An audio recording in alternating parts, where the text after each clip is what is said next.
35% cancer का कारण है जो आप खाते हैं। 35%।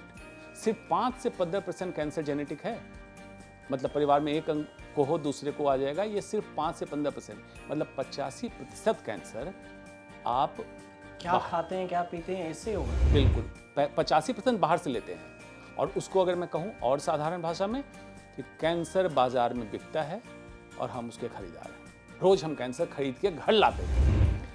बॉस की डांट लग जाए ऑफिस में तो फिर वॉक कर लें, तो फिर जाके थोड़ा सा चल लें। इसका कारण क्या है कि इंसान के अंदर थ्रेट रिस्पॉन्स तैयार है। जैसे हमारे पूर्वज शिकार करने जा रहे हैं, शेर दिख गया, तो उसमें जो डर हुआ तो लोग भागते थे। कॉर्टिसोल हार्मोन सिक्रेट होता है। कॉर्टिसोल सेंट्रल ओबेसिटी, पेट पे मोटापा कराता है। तो उस समय बॉस ने डांटा, आपने क्या किया, सिगरेट ली, चाय ली, आप अपने स्ट्रेस को कम कर देंगे। स्ट्रेस कम नहीं हुआ, मास्क कर दिया। आप बॉस के सामने से हटिए, एक गिलास पानी पीजिए और बॉडी को स्ट्रेच कर लीजिए। जो ग्लूकोज लेवल अप हुआ मसल के अंदर चला गया, आप शांत हो गए। सर्वाइकल कैंसर मतलब बच्चेदानी का मुंह का कैंसर, महिलाओं में काफ़ी कॉमन इंडिया में। Human papilloma virus HPV 16-18 2 strain है उसके कारण होता है। ये सेक्सुअली ट्रांसमिटेड है, ये तो सब लोग जानते हैं। तो कहा जाता है अनप्रोटेक्टेड या मल्टीपल पार्टनर जिनके होंगे उनमें इसकी संभावना ज़्यादा होगी। इसके लिए वैक्सीन आया, वैक्सीन पर बड़ी चर्चा हो रही है, उसके अगेंस्ट, उसके फॉर, ठीक है। लेकिन उससे ज़्यादा जो जरूरी है उस पर चर्चा ही नहीं हो रही है कि अगर फीमेल को, यंग बच्चियों को स्कूल से हम ट्रेनिंग देना चालू करें प्राइवेट पार्ट हाइजीन कि कैसे सफाई करें, मेंस्ट्रुअल एटिकेट, पीरियड्स तो हर महिला को आना है, तो मेंस्ट्रुअल एटिकेट मतलब उसमें पैड का इस्तेमाल कैसे करें, कैसे साफ करें, ये क्लीनलीनेस अगर स्कूल एज से हम दें तो ह्यूमन पैपिलोमा वायरस का ट्रांसमिशन कम होगा और बच्चियां प्रोटेक्टेड होगी। कहा स्तन कैंसर, मेट्रो सिटी जितने इंडिया में हैं, खास करके दिल्ली, मुंबई, उसमें महिलाओं में स्तन कैंसर ज़्यादा कॉमन है। अब ये स्तन कैंसर गांव तक भी पहुंच गया। इसका कारण सिंपली है जीवन शैली में बदलाव। वेस्टर्न लाइफ की जीवन शैली को हमने अडॉप्ट कर लिया, उनकी बुराइयों को ले लिया हमने। मतलब फास्ट फूड खाना, सेंट्रल ओबेसिटी मतलब कमर पे, हिप्स पे, पेट पे मोटापा आ जाना, बच्चे कम पैदा होना। कम पैदा से मतलब मैं ये नहीं कह रहा हूँ बच्चे ज़्यादा पैदा करें, कम पैदा होने से मतलब है कि नो प्रेगनेंसी कहा जाता है रिस्क फैक्टर है ब्रेस्ट कैंसर का। ऐसी कई दवाइयाँ हैं जिसको देने से 29 डेज सर्वाइवल एडवांटेज। मतलब क्या हुआ भैया, बड़ी बातें लग गई। मतलब आपकी जो एक्सपेक्टेड उम्र है कैंसर से मरने की, जो पॉसिबिलिटी, संभावना बन रही है, उसमें 29 दिन हम बढ़ा देंगे। खर्चा 60 लाख रुपया। 29 दिन किसने कैलकुलेट किया? कौन से ज्योतिष ने कहा कि 29 दिन बाद मर जाएगा तो हमने 29 दिन बढ़ा दिया? ये मेडिकल का गिमिक है और इसी गिमिक, इसी व्यापार, इस बाजार के तहत काम होता है। तो आपको देखने में तो लगा इतने लाख रुपए का कम कर दिया, उस पर काम करने की भी जरूरत नहीं है। भारत को काम करने की जरूरत है। नंबर 1, हेल्थ बजट GDP का सिर्फ अभी 1.9% है। इस बजट को बढ़ाइए। 4 फॉर्मूला है, किसी फॉर्मूला से कैलकुलेट करें तो भारत को कम से कम अपने GDP का 5% हेल्थ बजट पे डालना होगा, जो सच में स्वास्थ्य व्यवस्थाओं को समझता हो और उसको सुचारू रूप से चला। और उसके बाद स्वास्थ्य व्यवस्थाओं को विकेंद्रीकरण, मतलब PHC primary health centre, CHC community health centre और टर्शियरी हेल्थ सेंटर। किस मरीज का इलाज कहाँ संभव हो सकता है ये कर दो। सारी बीमारियां बाजार में फैला दी गई हैं, चाहे फैला दी गई, बीमारियां फैलाई गई। ये शब्द, हाँ बिल्कुल, मैं सोच समझ के बोल रहा हूँ, मैं होशो आवाज कॉम्पोस्ट मेंटिस में बोल रहा हूँ कि बीमारियां फैलाई गई हैं। ये कैसे हो सकता है सर? अब समझ लीजिए, जितने प्रोसेस्ड फूड इंडस्ट्री आ रही है आपके मार्केट में, सबको पता है कि वो बीमारी से, उस खाने से बीमारी होती है, तो उसको बेलगाम आपने बढ़ने दिया और उसको स्टाइल, स्टेटस सिंबल, नेचुरल से बात है, व्यापारी हो तो बनाएंगे। एज ए गवर्नमेंट हमारा काम ये होना चाहिए निगरानी करना कि कौन सा फूड हमारे लोगों के लिए लाभदायक है, कौन सा नहीं है, इस कौन करेगा। कोई भी चीज़ बाहर से आ रही है उसका सेंट्रल प्रोक्योरमेंट करके जांच करो, जांच करके मार्केट में उतरने दो कि हम मार्केट करने देंगे कि नहीं करने देंगे। नमस्कार, मैं राजू कुमार झा और आज हमारे साथ खास मेहमान हैं डॉक्टर अंशुमान कुमार, सर्जन हैं, कैंसर के, दिल्ली से हैं डॉक्टर। इनके बारे में आपको इंट्रो देने से पहले आपको बता दें कि हर हफ्ते हम आपके लिए एक ख़ास डॉक्टर से मुलाकात करवाते हैं और इसमें हम इस सेगमेंट में, हेल्थ सेगमेंट जो हम डॉक्टर साहब करते हैं, उसमें आपके लिए चुन चुन कर अच्छे जो बेस्ट डॉक्टर हैं उनसे मुखातिब होने के लिए हम उन्हें बुलाते हैं अपने स्टूडियो में। और इसी कड़ी में डॉक्टर अंशुमान सर हैं हमारे साथ। सर, पहले आपका न्यूज़ तक में बहुत बहुत स्वागत है। सर, इनके आपको बता दें पहले अंशुमान सर के बारे में कि इन्होंने एक काम ऐसा किया जिसकी चर्चा खूब हुई थी, सोशल मीडिया पर भी खूब हुई थी चर्चा इस बात की थी कि ग्रेटर नोएडा के में कासना एक जगह है, वहां पर इन्होंने चादर बिछाकर, दरी भी कह सकते हैं, अपने पेशेंट को देखते हैं, मुफ्त में इलाज करते हैं। और इतना ही नहीं, जब जरूरी पड़े इनके आसपास में फ़ोन कॉल कर लीजिए तो आपका एक बार में इलाज हो जाएगा। उसमें भी फ्री माइंड से हर सवाल का जवाब देंगे। कोई भी चीज़ पूछिए, वो चाहे मेडिसिन हो या फिर सरकार के द्वारा जो टैक्स घटाया गया हो, मेडिसिन पर टैक्स लगाया गया हो, इन सारी चीज़ों को लेकर, स्वास्थ्य पोषण सब चीज़ों पर बाकायदा खुलकर बात करेंगे। आज भी हम उम्मीद करते हैं कि डॉक्टर सर आप हमारे साथ खुलकर इन तमाम सवालों का जवाब देंगे और बताएंगे हमारे दर्शकों को कि कैसे इससे बच सकते हैं। सबसे पहला सवाल यही सर कि कैंसर पे तो हम बात करेंगे, लेकिन इन दिनों सरकार ने एक घोषणा की है। वो घोषणा ये है कि जैसे रूस में कैंसर की वैक्सीन आई, तो हम भारत में भी कैंसर की वैक्सीन लाएंगे जल्द ही, 6 महीने के अंदर। ये केंद्रीय राज्य मंत्री की तरफ से अनाउंसमेंट हुआ है अभी 2 दिन पहले ही, तो मैं सोचा पहले इसी से शुरुआत कर लें। तो इस पर आप क्या सोचते हैं कि ये कैंसर की वैक्सीन आएगी भी या ऐसे ही मकर जाल में फंसे रहेंगे हमारे दर्शक? बिल्कुल आएगी, कैंसर की वैक्सीन आ जाएगी, बिल्कुल ठीक बात है। लेकिन क्या ये पॉलिटिकल डायलॉग का विषय है? एक ऐसा व्यक्ति, चाहे वो स्वास्थ्य मंत्री हो, उसको समझ में क्या है कि भारत में कैंसर की व्यवस्थाओं की ज़रूरत क्या है? ये पॉलिटिकल अनाउंसमेंट रसिया ने चालू किया। अभी कुछ दिनों पहले रसिया ने कहा कैंसर वैक्सीन बना लिया। अब पब्लिक को समझ में आता है, मतलब उस वैक्सीन को लगाया तो कैंसर नहीं होगा। अफसोसवश मेन स्ट्रीम चैनल पे एक दिन मैं डिबेट में बैठा था, हमारे साथ एक डॉक्टर ही थे, उस आर्काइव को उठा के कोई सुन ले, उन्होंने भी यही कहा कि सरकार की तारीफ करते हुए कि हमारी सरकार भी हमारी 142 करोड़ जनता को वैक्सीन लगा दे और हम कैंसर से बच जाएं। आप बताइए कि निरा मूर्ख जिस विषय पे बात होनी चाहिए उसको पढ़ के आओ। वो कैंसर का वैक्सीन पर्सनलाइज्ड कैंसर वैक्सीन है, मतलब जिस व्यक्ति को कैंसर हो गया है उसके कैंसर की कोशिकाओं को निकाल के एक टेक्निक से उसके खिलाफ एंटीजन तैयार किया जाता है और हमारे शरीर में डाला जाएगा। जिस व्यक्ति का कैंसर है उसी के शरीर में, और उसका इम्यून सिस्टम उसके खिलाफ काम करेगा और कैंसर को मार देगा। ये वैक्सीन है, इस विषय की चर्चा नहीं, पॉलिटिकल अनाउंसमेंट। अब आजकल हो क्या गया है, सरकार ने कुछ कहा तो उनकी चाटुकारिता करना सबका परम धर्म हो गया। अगर नहीं करे तो आप देशद्रोही हो गए। ऐसा नहीं था। हमारे शास्त्रों में कहा गया, सचिव वैद्य गुरु तीन जो प्रिय बोले भयास, राज धर्म तन तीन करी होई वेगही नास। वैद्य को, डॉक्टर को तो बिल्कुल ऐसा नहीं बोलना चाहिए, उन चीज़ों की सही जानकारी दो। तो क्या भारत को कैंसर के लिए वैक्सीन ही प्रायोरिटी है? वैक्सीन आदमी चाहिए, बिल्कुल चाहिए, लेकिन बहुत सारी व्यवस्थाएं, basic cancer screening, basic cancer prevention, cancer की सुव्यवस्थित इलाज विकेंद्रीकरण तरीके से पूरे देश में हो जाए, ये हमारा अभी इम्पोर्टेंस होना चाहिए। लेकिन कहिएगा कि अब इसको करने में सरकार को माइलस्टोन क्या मिलेगा? हाँ, माइलेज नहीं है, वोट नहीं है, मीडिया में इस पे बात नहीं होगी, इसलिए इस तरह का पॉलिटिकल डायलॉग दिया जाता है। जबकि इस पे अमेरिका काम कर रहा है, यूरोप काम कर रहा है। लंदन ने 2023 में अनाउंसमेंट किया था, मेडिकल अनाउंसमेंट, कि किस तरह से हम वैक्सीन बना रहे हैं। मेडिकल की चीज़ें मेडिकल अनाउंसमेंट होनी चाहिए, पॉलिटिकल अनाउंसमेंट नहीं होनी चाहिए।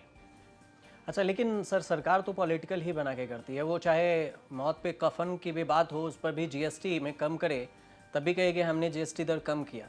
अगर ये जिक्र इसलिए कर रहा हूँ क्योंकि अभी हाल ही में निर्मला सीतारमण जो हमारे वित्त मंत्री हैं, उन्होंने भी जीएसटी कम किया कैंसर की कुछ मेडिसिन पर, 3-4 मेडिसिन है उस पर। उन्होंने कहा कि हमने कैंसर की मेडिसिन पे जीएसटी कम कर दिया, 12% से उन्होंने बोला हमने 5% पे ले आए। लेकिन किस मेडिसिन पे किया, ये तो आप डॉक्टर के रूप से ही बताएं हमारे दर्शकों को कि किस पे हुआ, कैसे हुआ। ये शानदार होशियार पत्रकार हैं आप, आपने पकड़ लिया कि कैंसर मेडिसिन पे कम किया, लेकिन किस मेडिसिन पे कम किया ये नहीं बताया। सिर्फ 3 मेडिसिन पे ड्यूटी फ्री हटाया गया था। वो तीनों मेडिसिन एक खास कंपनी एस्ट्राजेनिका की है। जिस दिन हमारा बजट पेश, एंट्रीम बजट आया, जिस दिन अनाउंसमेंट हुआ, उसके 2 दिन बाद यूके से सेक्रेटरी बोलते हैं, जो हमारे मंत्री के बराबर के दर्जे के होते हैं, आने वाले थे। उनके वेलकम में ये दिया गया। तीनों दवाइयाँ एस्ट्राजेनिका की थी। वो तीनों दवाइयाँ इतने कम परसेंटेज ऑफ पेशेंट को ज़रूरत है भारत में, उस पर कम कर दिया। लेकिन बेसिक जिस पे मैं कहता हूँ MRP, maximum retail price, cancer की दवाइयों पर इतनी ज़्यादा लिखी हुई है, उसको कम कर लो ना। वो तो NPPA सेंट्रल गवर्नमेंट के हाथ में, उसको पहले कम करो।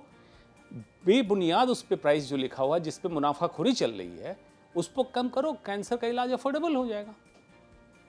सरकारी व्यवस्थाएं कैंसर के इलाज की कर दो, सबका कैंसर का इलाज हो जाएगा। और उससे भी जरूरी है, जो हेल्थ केयर जिसको बोलते हैं वो सिक केयर है, वहाँ बीमारी का इलाज होता है। स्वास्थ्य की बात वहाँ हो कहाँ रही है? वेलनेस प्रोग्राम चालू करो और cancer, heart disease, obesity, diabetes जैसी बीमारियों को कैसे हम कम रखें, ना हो, इस पे चर्चा हो। ये कर लो तो एक्चुअल स्वास्थ्य की बात होगी। अभी जो हो रही है बीमारी की बात हो रही है, लेकिन मंत्रालय क्या है? स्वास्थ्य मंत्रालय। इंश्योरेंस आप कराते हैं, हेल्थ इंश्योरेंस, लेकिन जब बीमार होते हैं तब आपके काम आता है। आप स्वस्थ हैं तब काम नहीं आएगा। इन्हीं सब चीज़ों को सुधारने की जरूरत है। लेकिन मंत्री जी, हम वैसे कहते हैं कि हमने तो डायबिटीज़ तो चलो नॉर्मल है, वो तो सब पेशेंट कर लेंगे। हमने तो लाखों वाले जो मेडिसिन थे, जिसके दाम लाखों में है, जिसका इंजेक्शन लाखों में मिलता है कैंसर के, उस पर हमने कम किया। तो ये तो बहुत बड़ी बात कर दी हमने। हमारे वित्त मंत्री का ये कहना है। देखिए, जो लाखों रुपए का इंजेक्शन है, एक तो जितने कैंसर के मरीज भारत में हैं, उनमें कितने लोगों को ज़रूरत है, उसमें कितने लोग अफोर्ड कर पाएंगे, मतलब वो खरीद सकते हैं। और एक्चुअल विज्ञान की बात करें तो ऐसी कई दवाइयां हैं जिसको देने से 29 डेज सर्वाइवल एडवांटेज, मतलब क्या हुआ भैया? बड़ी बातें लग गई।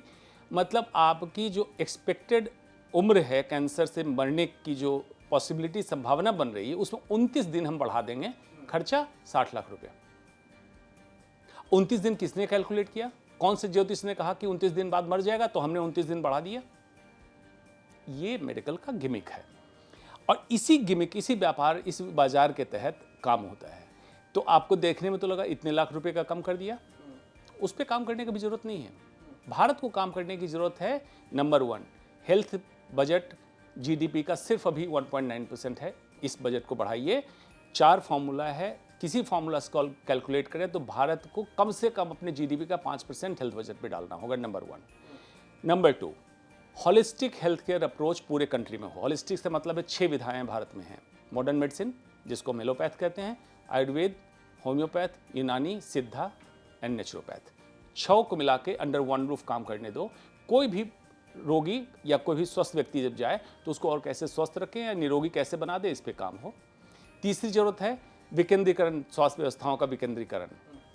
चौथी जरूरत है प्राइवेट हॉस्पिटल, कॉर्पोरेट हॉस्पिटल बेलगाम बढ़ता जा रहा है, उस पे निगरानी, सुपरवाइज्ड, क्या रेट रखोगे, क्या इलाज करोगे, इलाज का प्रोटोकॉल नेशनल प्रोटोकॉल हो, हर इलाज को समान तरीके से कर दो। अभी गवर्नमेंट को क्या जरूरत है? आयुष्मान भारत योजना आई है, अच्छी स्कीम है, उसको सुचारू रूप से कैसे चलाया जाए, IAS ऑफिसर कैसे डिसाइड कर सकता है? उसको क्या मालूम है मेडिकल के बारे में? इतिहास के पन्ने पलट के IAS बनता है। IMS बनाओ, इंडियन मेडिकल सर्विसेज बनाओ, डॉक्टर सेलेक्ट हो, डॉक्टर सरकारी नौकरी में एज ए डॉक्टर काम करेगा या joint secretary, principal secretary health बनेगा, ये तय हो जाए, उसका नेशनल एग्जाम हो जाए और ये पॉलिसी मेकिंग में आए। वैसे डॉक्टर जो चाटुकार ने, जो मैंने कहा सचिव वैद्य गुरु 3, जो चाटुकार डॉक्टर ना हो, जो सच में स्वास्थ्य व्यवस्थाओं को समझता हो और उसको सुचारू रूप से चला। और उसके बाद स्वास्थ्य व्यवस्थाओं को विकेंद्रीकरण, मतलब PHC primary health centre, CHC community health centre और टर्शियरी हेल्थ सेंटर, किस मरीज का इलाज कहाँ संभव हो सकता है ये कर दो। कोविड के समय आपको याद होगा जब ट्रेनें बंद हुई थी, बिहार और उत्तर प्रदेश से ही ज़्यादा मरीज दिल्ली और मुंबई कैंसर के इलाज के लिए जाते हैं। हर जगह का आंकड़ा कहता था 50% से नीचे हो गई OPD, क्योंकि वो आ नहीं पा रहे थे। आप बिहार के नेताओं के पास जाते हैं, अपने MP के पास, चिट्ठी लिख दीजिए एम्स में नंबर लग जाए। आप उनसे कहिए कि हमारे जनपद में या हमारे क्षेत्र में जहाँ तुम जीतते हो उसमें कैंसर के इलाज की व्यवस्था तुमने की नहीं की, तब अगली बार वोट दूंगा। और सबसे इंपॉर्टेंट, बीमारी के रोकथाम पे हमें बहुत ज़्यादा काम करना है। रोकथाम क्यों? सारी बीमारियां बाजार में फैला दी गई हैं, चाहे फैला दी गई हैं, बीमारियां फैलाई गई। ये शब्द हाँ बिल्कुल, मैं सोच समझ के बोल रहा हूँ, मैं होशो आवाज कॉम्पोस्ट मेंटिस में बोल रहा हूँ कि बीमारियां फैलाई गई हैं। ये कैसे हो सकता है सर? अब समझ लीजिए, जितने प्रोसेस्ड फूड इंडस्ट्री आ रही है आपके मार्केट में, सबको पता है कि वो बीमारी से, उस खाने से बीमारी होती है। तो उसको बेलगाम आपने बढ़ने दिया और उसको स्टाइल स्टेटस सिंबल, नेचुरल सी बात है, व्यापारी हो तो बनाएंगे। एज ए गवर्नमेंट हमारा काम ये होना चाहिए निगरानी करना कि कौन सा फूड हमारे लोगों के लिए लाभदायक है, कौन सा नहीं है, इस कौन करेगा। कोई भी चीज़ बाहर से आ रही है उसका सेंट्रल प्रोक्योरमेंट करके जांच करो, जांच करके मार्केट में उतरने दो कि हम मार्केट करने देंगे कि नहीं करने देंगे। फूड पोल्यूशन, एयर पोल्यूशन बेतरतीब, क्षिति जल पावक गगन समीरा, 5 एलिमेंट्स हैं, 5 हमारे दूषित हो गए तो लाइफ है कहाँ।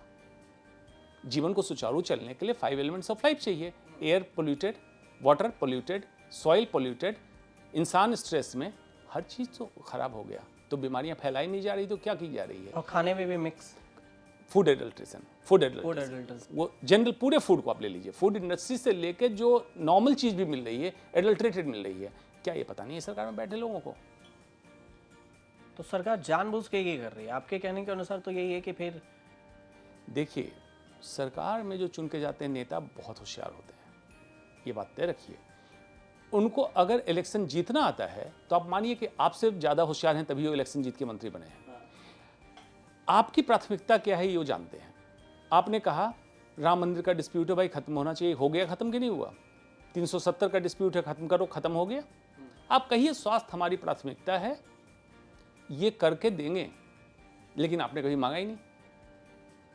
आपको जाति धर्म मजहब से ऊपर नहीं उठने दिया जा रहा है, आपको वहीं लड़ाया जा रहा है। आप कहिए 3 हमारी प्राथमिकता है, हम उसी को वोट देंगे, स्वास्थ्य, शिक्षा, सुरक्षा। तुम जॉब मत दो, अगर हम शिक्षित होंगे, अगर हम स्वस्थ होंगे और अगर हम सुरक्षित होंगे तो हम जीविकोपार्जन कर लेंगे। ये ह्यूमन इंस्टिंक्ट में होमो सेपियंस जब बढ़ा तो ये अपने को जिंदा रखने के सारे तरीके ढूंढ लिए हैं। हमारे पूर्वजों से ब्रेन हार्डवायर हमारा ऐसा है कि हम जिंदा रख लेंगे अपने आप को। अब इंसान का खर्चा क्यों हो रहा है? आप सोसाइटी में रहते हैं, सिक्योरिटी गार्ड रखना है आपको क्योंकि आप सुरक्षित नहीं है। रोड पे चलते हैं, सुरक्षित नहीं है। रोड पे पोल्यूशन, खाने में मिलावट, हर तरीके। अब ये तो गवर्नमेंट एजेंसी करे ना, हर पब्लिक के पास का थोड़ी है कि हम एक एक चीज़ चेक करेंगे कि इसमें प्रदूषण है कि नहीं, इसमें मिलावट है कि नहीं। गवर्नमेंट एजेंसी का काम था। और अगर बीमार हो जाए तो हमारा इलाज हो जाए। अगर बताइए कि इतनी व्यवस्था कर दी जाए तो वाकई हमारा हैप्पीनेस इंडेक्स, हेल्थ इंडेक्स हमारा कंट्री का इंप्रूव होने लगेगा, जो कि अभी सबसे पीछे है। बहुत नीचे चला गया है। सर, 2 चीज़ों का जिक्र आपने किया कि प्राइवेट जो हॉस्पिटल हैं वो ज़्यादा बन रहे हैं या फिर क्लिनिक है या प्राइवेट वाली बातें ज़्यादा हो रही है, लेकिन सरकार सरकारी हॉस्पिटल को उतना बदतर स्थिति में ही क्यों छोड़ रखी, ये भी तो एक सवाल है। तो क्या इसके पीछे भी आप समझते हैं कि जानबूझ के छोड़ा हो? जिस देश में निजी अस्पताल, पुलिस चौकी और कचहरी बढ़ने लगे वो देश विफल है। इसका क्या मतलब हुआ? निजी अस्पताल कोई क्यों बनाएगा आप बताइए? सेवा के लिए बना रहा है, पैसा कमाने के बाद। तो पैसा कब कमाएगा? या बीमार ज़्यादा लोग पड़े और उनके इलाज की व्यवस्था सरकारी संस्थानों में उपलब्ध ना हो, तभी तो प्राइवेट में आप जाएंगे। Out of pocket expenditure Bharat में अधिकतर 80% से ऊपर लोग आउट ऑफ पॉकेट एक्सपेंडिचर कर रहे हैं स्वास्थ्य सेवाओं लेने के लिए। और आंकड़ा कहता है कि हर साल कितने लाख लोग गरीबी रेखा से नीचे चले जा रहे हैं इलाज कराने के लिए। तो निजी अस्पताल बढ़े। अगर आप मान लीजिए वेलनेस प्रोग्राम पे काम करें, बीमारियों की रोकथाम पे काम करें, तो अस्पताल की जरूरत कम होगी। कौन सा ऐसा अस्पताल है जिसको कहा जाता है हेल्थ केयर? वहाँ आप स्वस्थ व्यक्ति जाएं और कहें मैं और कैसे स्वस्थ रहूं। कोई ऐसा कोना है अस्पताल का बता दो जहाँ मैं मिलूं डॉक्टर से और मुझे बता दें और मैं कैसे स्वस्थ रहूं। तो कहाँ है? नहीं है। तो इसका नाम होना चाहिए सिक केयर। हेल्थ इंश्योरेंस लेते हैं, जब बीमार होते हैं तब हेल्थ इंश्योरेंस आपको पैसा पे करने में मदद करता है, तो इसका नाम होना चाहिए सिक इंश्योरेंस। और ministry of health and family welfare, स्वास्थ्य एवं परिवार कल्याण मंत्रालय, इसका नाम होना चाहिए ministry of diseases and illness. Sir, अगर आपके बातों को सच में सरकार सुन ले तब तो फिर सोचेंगे कि ये तो ऐसा ही बोल रहे हैं, ये डिजीजेज हमारे डिपार्टमेंट क्या सोच सकता है, हम तो देश के स्वास्थ्य व्यवस्था ठीक करने के लिए बोल रहे हैं। स्वस्थिति इति स्वास्थ्य, not mayor absence of disease. Physical, mental and social wellbeing is health. और आयुर्वेद क्या कहता है? सम दोष समग्निश्च सम धातु मलः क्रिया प्रसन्न आत्मेंद्रिय मनः स्वस्थिति विधीयते। सभी चीज़ों का सम अवस्था में हो जाना, प्रसन्न आत्मेंद्रिय मन, आत्मा इंद्रिय और मन भी प्रसन्न हो, तभी हम स्वस्थ हैं। तो ये अवस्था हमारी ला दीजिए, तब स्वास्थ्य मंत्रालय कहलाने लायक हैं आप। नहीं तो बीमारी का इलाज आप 50 एम्स खोल लीजिए, उससे क्या हो जाएगा? तो वेलनेस प्रोग्राम चालू हो। अगर ये होने लगे तो आप बताइए, ये ज़्यादा आप एक्स अमाउंट कमा रहे हैं, आपसे मैं कहूँ बीमार होके इतना खर्च करोगे, आप कहेंगे कोई तरीका बताओ मैं उससे डबल खर्च कर दूंगा, मैं बीमार ना हूँ। आप बताइए, कोई चाहेगा बीमार होना?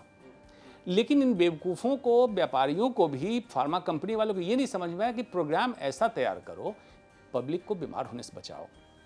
और भारत की बीमारी की प्रॉब्लम इतनी बढ़ गई कि नॉन कम्युनिकेबल डिजीज, डायबिटीज, जिसको आपने भी कहा कि लोग तो ऐसे समझने लगे हैं, diabetic capital, India diabetic capital हो चुका है, और प्रैक्टिकली इसको cancer capital of the world declare कर देना चाहिए, इतने केसेज हो रहे हैं। तो इसमें ज़रूरत क्या है आपकी? आपने जिन बीमारियों का आम समझ लिया वो प्रिवेंटेबल डिजीज है, उस पर जागरूकता नहीं हुई, और उसके रोकथाम में खाने में इतने मिलावट के कारण जो समस्या हुई, इस पे काम नहीं हो रहा है, ये बीमारी पैदा कर रहे हैं और बेतरतीब छोड़ दिया गया है।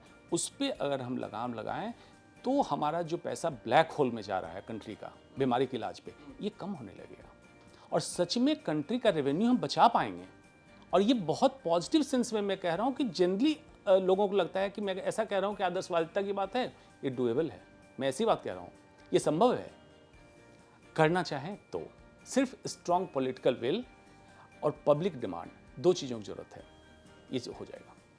सर, एक डेटा था, जब मैं पढ़ रहा था तो मैंने देखा कि कैंसर के इलाज में जो डेटा है अपने भारत में, उसकी जो प्राइसिंग है, बायोप्सी कराएंगे तो 2000 से 2500 रुपये आपको देने पड़ेंगे, ब्लड टेस्ट कराइए तो 1000 से 3000 रुपये देने पड़ेंगे, ट्रीटमेंट के लिए 1 से 6 लाख रुपए तक आपके खर्च हो जाएंगे, रेडिएशन थेरेपी कराएंगे तो 50,000 से 2.5 लाख के करीब में खर्च है। ये जो हमने लिखा है, ये कीमोथेरेपी 80,000 से 8 लाख रुपए तक में है, ये इम्यूनोथेरेपी के 5 लाख रुपए तक की इम्यूनोथेरेपी हो रही है, तो पोस्ट ट्रीटमेंट के लिए 50,000 से 4 लाख रुपए तक में हो रही है। ये जो मैं पढ़ रहा हूँ, ये क्या राउंड फिगर है या फिर ये क्या घर बर्बाद करने की ऐसे सही है, ये हकीकत है? ये इतने पता है तो हर साल कितने लोग इलाज के कारण गरीब हो रहे हैं। अब जो आपने आंकड़ा बताया बिल्कुल बहुत ही स्क्विज आंकड़ा बताया, मतलब कम करके आपने बताया, हाँ, मिनिमम इतना होगा, हाँ। अपर लिमिट तो फिक्स ही नहीं है। अब इसमें देखिए कहानी कहाँ है। जब मैं सरकारी अस्पताल की बात करता हूँ तो सरकारी अस्पताल ऐसा नहीं फ्री में चल रहा है, हमारे टैक्स पेयर के रेवेन्यू से जो राजस्व इकट्ठा होता है उससे सरकारी अस्पताल चलाया जाता है, उसमें स्वास्थ्य सुविधाएं मुहैया कराई जाती है, डॉक्टर की तनख्वाह आती है, मशीनों का खर्चा आता है, दवाइयों पे खर्चा होता है, तो वहाँ भी चल रहा है। तो एक कैलकुलेशन मेथड होता है कि पर पेशेंट ट्रीटमेंट में कॉस्ट कितनी आ रही है, तो सरकारी अस्पताल में ठीक ठाक कॉस्ट आ रही है, कम नहीं आ रही है। उसी का फ़ायदा प्राइवेट अस्पताल ने ये किया कि सरकारी अस्पताल की दुर्व्यवस्था चलने दो, उस पर कोई उंगली ना उठाओ, सरकार भी खुश और साथ में हमारा व्यवसाय चलने लगे। आज मैक्सिमम इन्वेस्टर प्राइवेट अस्पताल के लिए क्यों आगे बढ़ रहे हैं? आपने कभी सुना था? जब मैं MBBS का छात्र था तो जिस बीमारी का इलाज कहीं ना हो उस बीमारी को मेडिकल कॉलेज भेज दो, मेडिकल कॉलेज में इलाज होता था। आज क्या है, बीमारी का इलाज सरकारी में नहीं हो रहा है, प्राइवेट कॉर्पोरेट हॉस्पिटल भेज दो, वहाँ इलाज हो जाएगा। ये हुआ क्यों? दो कारण से, सरकारी व्यवस्था दुर्व्यवस्था कर दी गई, नंबर 1। नंबर 2, जितने मेहनती क्रीमी लेयर आए आरक्षण की वजह से, जातिगत आरक्षण और अन्य किस्म का आरक्षण की डोनेशन से, पैसे देके सिफारिश से लोग सरकारी हॉस्पिटल में जा रहे थे, लोग गए नहीं काम करने, तो अच्छे डॉक्टर प्राइवेट में हो गए।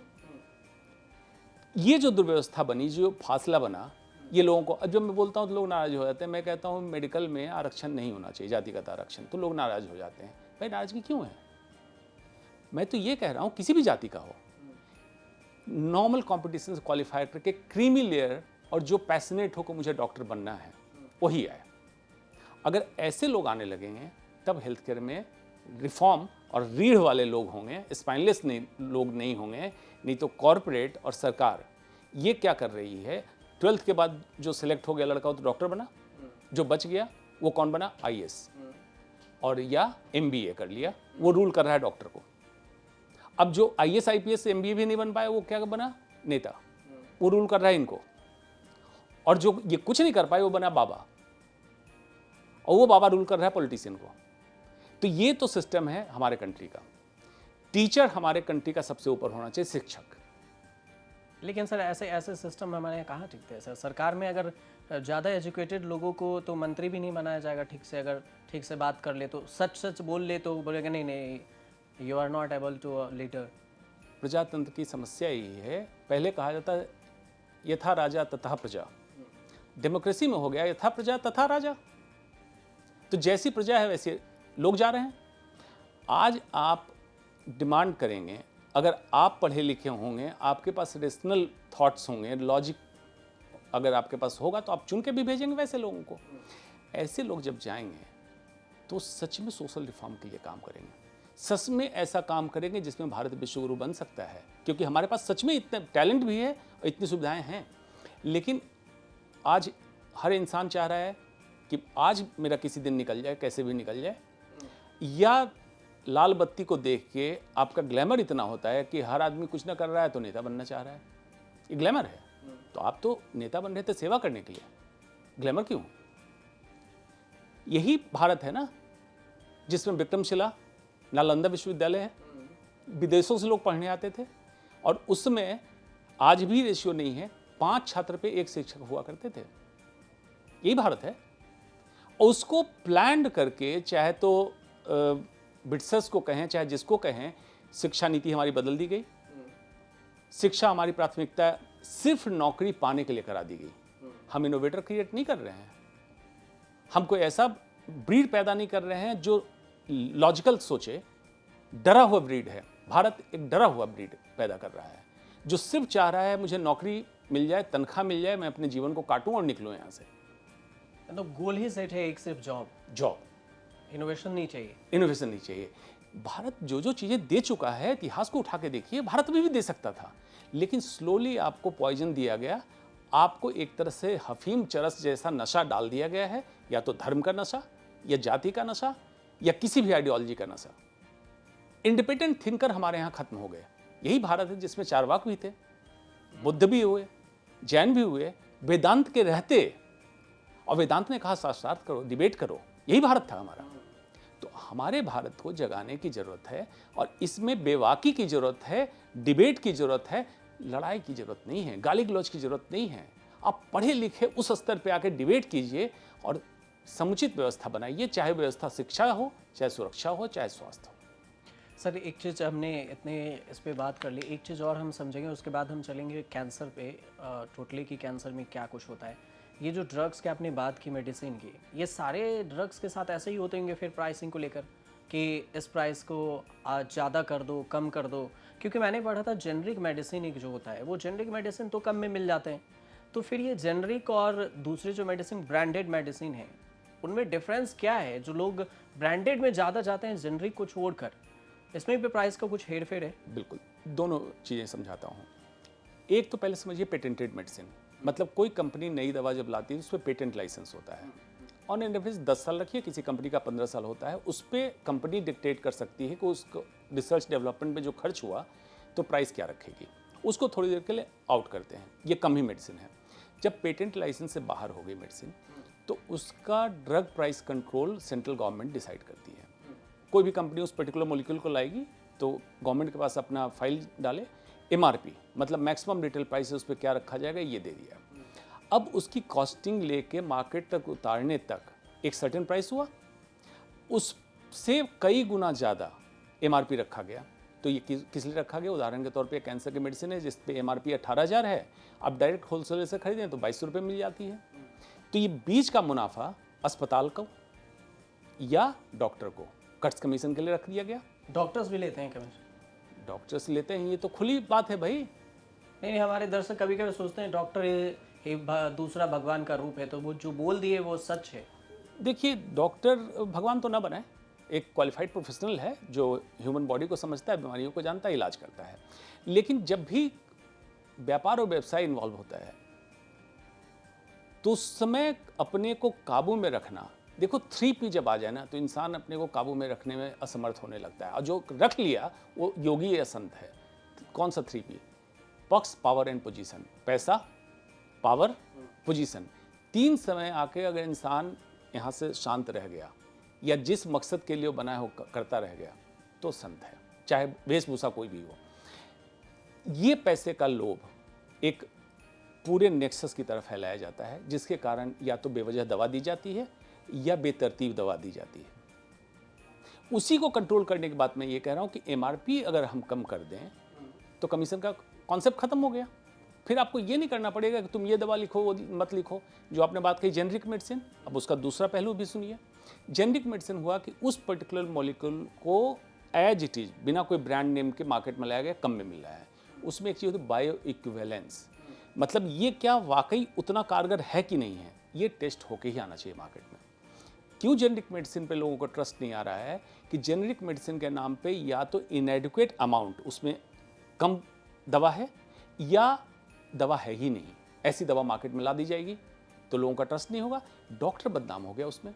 अब ऐसा नहीं है, जब मैं ये बात कह रहा हूँ तो अधिकतम डॉक्टर आज भी अच्छा काम करना चाहते हैं। अब डॉक्टर ने डायग्नोसिस सही बनाई, दवा लिख दी, अब आपने जेनरिक मेडिसिन खरीद ली, लेकिन वो मेडिसिन काम नहीं करी।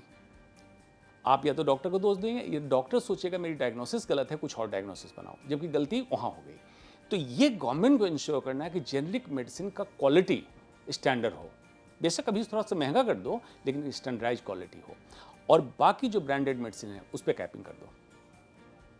तो ABC किसी कंपनी की दवा लोग ले, पता है कि इस पर्टिकुलर मॉलिक्यूल को हम खरीदने जाएंगे, चाहे ब्रांड नाम लिखा हो ना लिखा हो, क्वालिटी स्टैंडर्ड हो, और दवा इतने प्राइस की मिलेगी।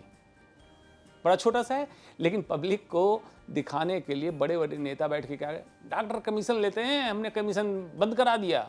बेवकूफ़ी कर रहे हो। क्या सही है, जब आप ही के हाथ में सब है तो आप ही के हाथ में है, वहाँ प्राइस कंट्रोल वहाँ से करो। ये चीप पॉपुलर थ्योरी मत करो लोगों को दिखाने के लिए। अगर जनरली करना चाहते हो तो डुएबल स्वास्थ्य व्यवस्था है और की जा सकती। सर लौटते हैं पहले कैंसर वाला पे, कि कैंसर लोग कॉमन तो हम नहीं कहेंगे अब, लेकिन इतनी है जिससे डर हो जाए। कैंसर का नाम सुनते ही लोगों के दिमाग में होता है कि पता नहीं यार हम जिएंगे या फिर नहीं, रहेंगे या नहीं। तो अब लाइलाज भी तो नहीं कहा जा सकता, अब इसका इलाज भी हो रहा है। तो कैंसर होता कैसे है, सबसे पहले ये बता दीजिए आप कि कैंसर कैसे होता है, और क्या सारा कैंसर एकदम भयानक डरावनी होती है कि आपको मौत तक पहुंचा दे? बिल्कुल सही सवाल उठाया। पहला तो मैसेज यही है, कैंसर का इलाज संभव है, कैंसर ठीक होता है, डरने की जरूरत नहीं है, पहला। लेकिन कैंसर होता क्यों, उसको समझने के लिए परिभाषा समझ लिया। कैंसर है क्या? हमारे अपनी कोशिकाओं का, एक ह्यूमन बॉडी में लगभग 30 ट्रिलियन कोशिकाएं हैं।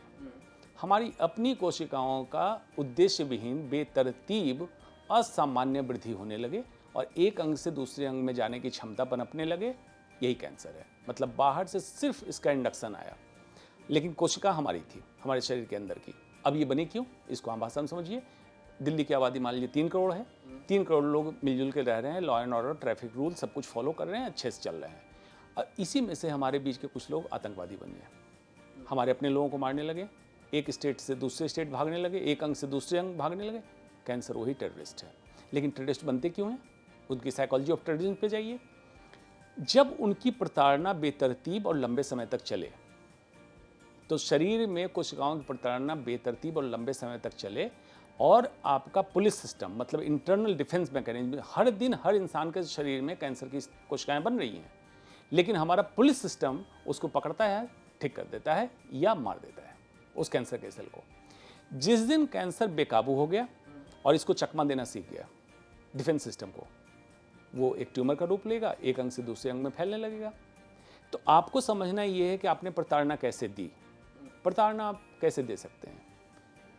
35% कैंसर का कारण है जो आप खाते हैं, 35%। सिर्फ 5 से 15% कैंसर जेनेटिक है, मतलब परिवार में एक अंग को हो दूसरे को आ जाएगा, ये सिर्फ 5 से 15%। मतलब 85% कैंसर आप क्या खाते हैं, क्या पीते हैं, इससे होगा। बिल्कुल 85% बाहर से लेते हैं। और उसको अगर मैं कहूँ और साधारण भाषा में, कि कैंसर बाजार में बिकता है और हम उसके खरीदार हैं। रोज हम कैंसर खरीद के घर लाते हैं, और जिस दिन हो जाता है उस दिन जो आप कैंसर खरीदे उसको इलाज करने में, इलाज कराने अस्पताल में जाके आप पैसा खर्च कराते हैं। अब इसको देखिए, साधारण समझाता हूँ। 35% खाना जो आप खाते हैं, क्या खाते हैं? Processed and ultra processed food, मतलब खाने के साथ जितनी छेड़खानी की जाएगी, जो नेचुरल प्रोड्यूस हमारा होता है, उतना वो बीमारी का कारक बनेगा, चाहे डायबिटीज हो, मोटापा हो, पेट पे खासकर मोटापा, लोग कहते हैं आजकल खाना कम खाते हैं लेकिन मैं मोटा हो जा रहा हूँ, या कैंसर हो, ये हो सकता है।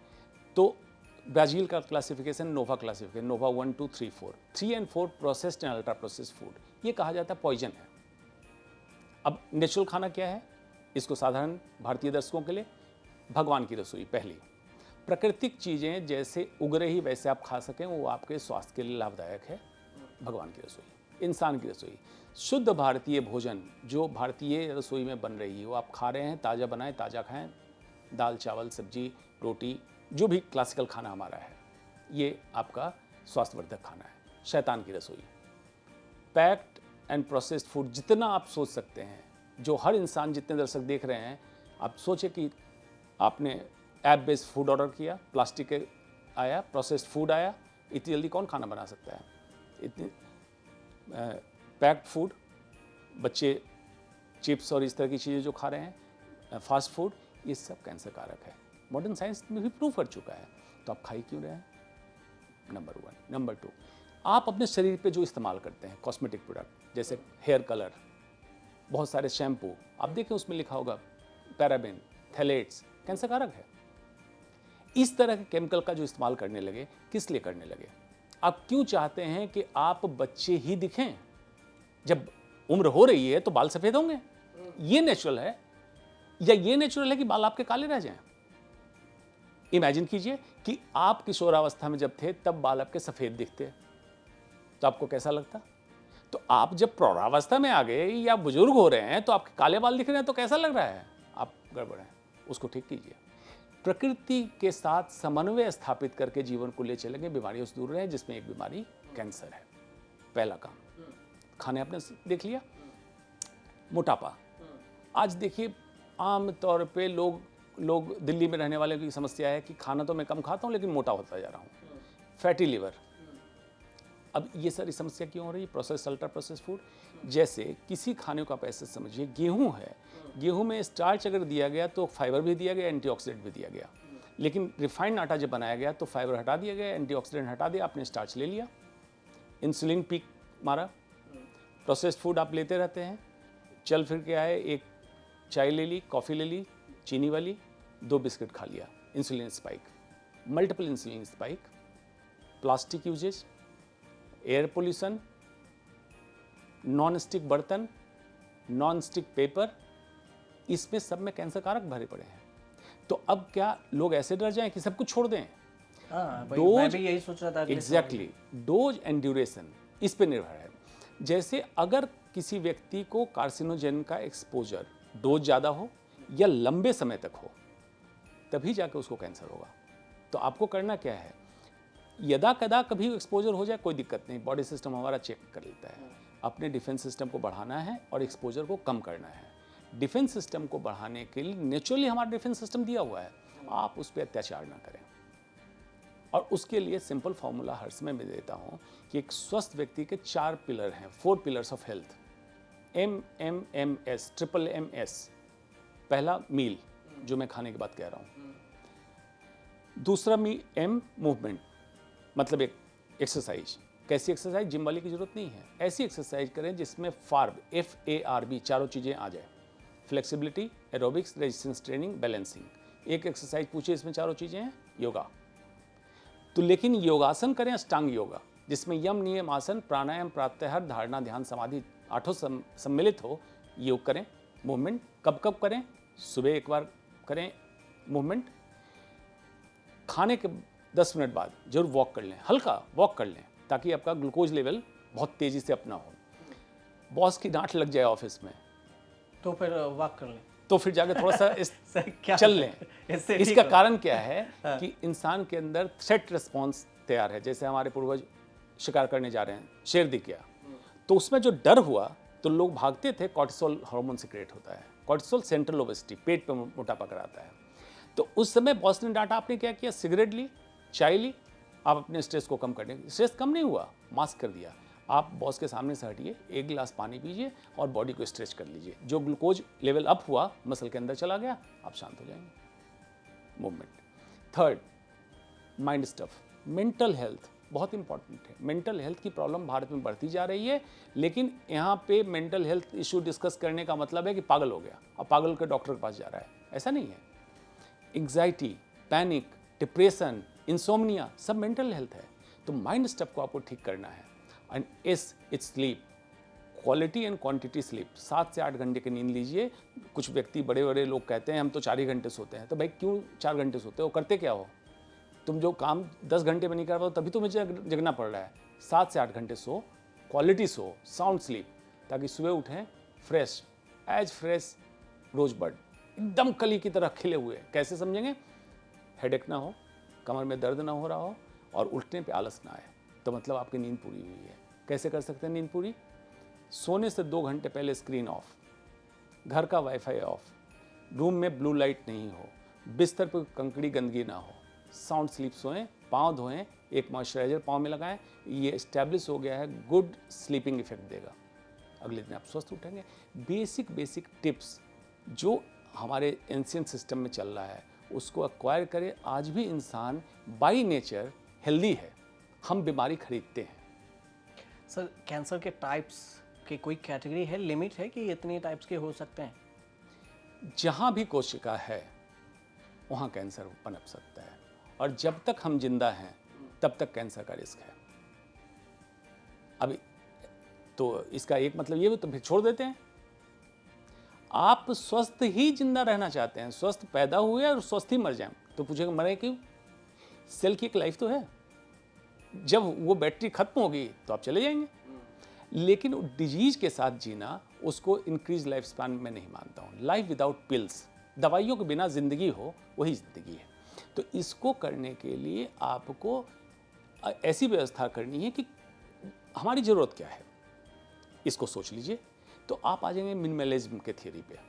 आपकी आवश्यकताएं बहुत कम हैं और बैक टू बेसिक्स, मतलब आप ज़मीन पे बैठ सकें, बिना सपोर्ट के उठ सकें, मतलब मसल हेल्थ आपका बढ़िया है, चल सकें, कुछ कभी दौड़ भी लिए, पेड़ पे भी चढ़ सकें, फावड़ा खुरपी भी चला लें।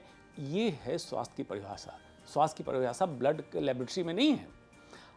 आपकी नींद पूरी हो, तनाव हर व्यक्ति को होगा। अगर मनुष्य हैं तो बिना तनाव के आप नहीं हो सकते हैं। तनाव होगा, लेकिन उस तनाव का इम्पैक्ट आपका लॉन्ग टर्म ना हो, ये कर लें। अगर इन छोटे छोटे बदलाव को जीवन में करें, आप खूब काम करें, आप बीमार नहीं होंगे। सूत्र इतना साधारण है। सर, कैंसर में दो कैंसर की सबसे ज़्यादा चर्चा होती है इन दिनों महिलाओं में, जो होता है वो breast cancer and cervical cancer. सबसे पहले सर्वाइकल कैंसर की बात करें तो क्या क्या वजह हो सकती है सर्वाइकल कैंसर होने की, और इससे बचा कैसे जा सकता है? इंडिया में कॉस्टली कितना है? क्या पॉसिबल है, सर्जरी होगा, ये कैसे होगा, ये थोड़ा सा समझना चाहेंगे। सर्वाइकल कैंसर मतलब बच्चेदानी का मुंह का कैंसर, महिलाओं में काफ़ी कॉमन इंडिया में। Human papilloma virus HPV 16-18 2 strain है उसके कारण होता है। ये सेक्सुअली ट्रांसमिटेड है, ये तो सब लोग जानते हैं। तो कहा जाता है अनप्रोटेक्टेड या मल्टीपल पार्टनर जिनके होंगे उनमें इसकी संभावना ज़्यादा होगी। इसके लिए वैक्सीन आया, वैक्सीन पर बड़ी चर्चा हो रही है, उसके अगेंस्ट, उसके फॉर, ठीक है।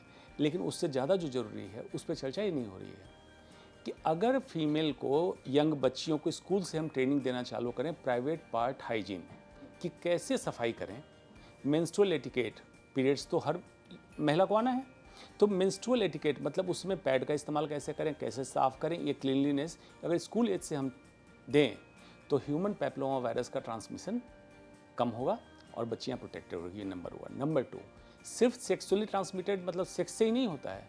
शेयरिंग द टॉवल, शेयरिंग कुछ ऐसी चीज़ें, अगर घर का कोई व्यक्ति इन्फेक्टेड है HPV से और उससे शेयर किए हुए चीज़ें, तो इसलिए मैं हर समय रिकमेंड करता हूँ कुछ चीज़ें आपके नितांत ही पर्सनल होनी चाहिए, जिसमें टॉवल, टूथब्रश, ये सारी चीज़ें हैं। तो सर्वाइकल कैंसर ये है। सर्वाइकल कैंसर प्रिवेंटेबल भी है और अर्ली डिटेक्शन भी संभव है। दोनों देखिए कितनी अच्छी बात है। प्रिवेंटेबल मतलब आप कैंसर को रोक सकते हैं। ह्यूमन पैपिलोमा वायरस का इन्फेक्शन जिसको हुआ, 100 में से मतलब 2/3, लगभग 66-67% लोग में बॉडी का डिफेंस सिस्टम HPV को किल करके हटा देता है, व्यक्ति स्वस्थ हो जाता है। 30% में HPV वहाँ कॉलोनाइज मतलब वहाँ रहने लगता है, सेल में बदलाव करता है, और बदलाव जब चालू होता है उससे 10 साल का समय लेता है कैंसर बनने में। इसीलिए हम लोग HPV DNA testing pap smear testing कि अगर संबंध स्थापित होना चालू हुआ उसके 10 साल बाद से हर महिला को अपनी टेस्टिंग करा लेनी चाहिए कि HPV अगर आपके बॉडी में परसिस्ट कर रहा है तो पता चले उसको हम खत्म कर दें, कैंसर ना बने, और बन जाए तो अर्ली डिटेक्शन हो। स्टेज 1 सर्वाइकल कैंसर, सर्जरी हो गई और इलाज खत्म, कोई भी ट्रीटमेंट की जरूरत नहीं है। प्रॉब्लम ये हो रही है कि सर्वाइकल कैंसर के लक्षण आम जो महिलाओं के लक्षण हैं, जैसे लिकोरिया बोल देते हैं, सफ़ेद पानी आना, खून आ जाना, उससे मैच करते हैं। तो उसको इग्नोर ना करें, अपने गायनेकोलॉजिस्ट को, डॉक्टर को दिखाएं, बोलें कि एक बार चेक कर लो कि कैंसर की तरफ तो नहीं बढ़ रहे हैं, इसको करें, अर्ली डिटेक्शन हो। भारत में अभी भी cervical cancer 70% late stage detect हो रहा है, इसीलिए इनक्यूरेबल कहा जा रहा है, वो क्यूरेबल है। दूसरा आपने कहा स्तन कैंसर, मेट्रो सिटी जितने इंडिया में हैं, खास करके दिल्ली, मुंबई, उसमें महिलाओं में स्तन कैंसर ज़्यादा कॉमन है। अब ये स्तन कैंसर गांव तक भी पहुंच गया। इसका कारण सिंपली है जीवन शैली में बदलाव। वेस्टर्न लाइफ की जीवन शैली को हमने अडॉप्ट कर लिया, उनकी बुराइयों को ले लिया हमने, मतलब फास्ट फूड खाना, सेंट्रल ओबेसिटी मतलब कमर पे, हिप्स पे, पेट पे मोटापा आ जाना, बच्चे कम पैदा होना। कम पैदा से मतलब मैं ये नहीं कह रहा हूँ बच्चे ज़्यादा पैदा करें, कम पैदा होने से मतलब है कि नो प्रेगनेंसी कहा जाता है रिस्क फैक्टर है ब्रेस्ट कैंसर का। हार्मोन सप्लीमेंट लेना, कामकाजी महिलाएं जो रात में काम करती है, यूरोपियन स्टडी आई, नर्सेज स्टडी, कि रात में अगर जगे रहें और दिन में सोएं, सर्कैडियन रिदम डिस्टर्ब होता है, ब्रेस्ट कैंसर कारण बढ़ा है। ये सब कारण ब्रेस्ट कैंसर का बढ़ा। उसमें कुछ इन्वॉल्वमेंट अल्कोहल का हुआ, कुछ कॉस्मेटिक प्रोडक्ट और प्लास्टिक्स, इन सब का इस्तेमाल से ब्रेस्ट कैंसर का इंसिडेंस बढ़ा। ब्रेस्ट कैंसर अगेन प्रिवेंटेबल भी है, अर्ली डिटेक्शन भी कर सकते हैं। ब्रेस्ट सेल्फ एग्जामिनेशन, हर महिला को ट्रेनिंग दी जाए अपने स्तन को स्वयं कैसे परीक्षण करें, और स्क्रीनिंग, दो चीज़ों को अगर करें तो ब्रेस्ट कैंसर अर्ली डिटेक्ट हो, क्यूरेबल कैंसर है। इसका कोई एज है कि इस एज की महिलाओं को ब्रेस्ट कैंसर या फिर सर्वाइकल कैंसर या फिर जो गर्ल हैं उनको कोई एज लिमिट है, या फिर किसी भी एज की महिलाओं को ये होने का डर है? देखिए, कैंसर के लिए तो मैं हर समय कहता हूँ एक गजल की लाइन, न उम्र की सीमा हो न जन्म का हो बंधन, तो कैंसर ही है। लेकिन आमतौर पे सर्वाइकल कैंसर देखा गया संबंध स्थापित होने से ह्यूमन पैपिलोमा वायरस आके रुकेगा भी तो 10 साल का समय लगता है। और ब्रेस्ट कैंसर पहले हमारे भारत में 55-60 साल से ऊपर की महिलाओं में होता था। मैंने जो यंगेस्ट लड़की देखी है, 13 साल की लड़की, जिसमें स्तन कैंसर स्टेज 4, उसमें चलिए अलग कारण था, मतलब फैलाव। तो अब कोई उम्र की सीमा नहीं रही। भारत में कैंसर के नंबर्स तो बढ़े ही बढ़े। दूसरी समस्या हुई कि अर्ली एज में, यंग एज में कैंसर केसेस ज़्यादा बढ़े। कुछ तो अभी ये भी होता है ना कि हमारे सोसाइटी में ही ऐसा माहौल बना दिया गया है कि लोग कहने से भी शर्माते हैं, खासकर जो महिलाएं में बच्चियां हैं, जो गर्ल्स हैं, अगर प्री स्टेज में होते हैं तो उन्हें एक तो पता नहीं होता, दूसरी बात जानकारी नहीं होती। वो सोचते हैं कि मैं जानकारी दूँ भी कैसे, कि हम कैसे दें और हम किस पर्पज़ से दें, कि क्या कहें, कैसे हो गया। क्या लिपस्टिक लगाने से कैंसर होता है?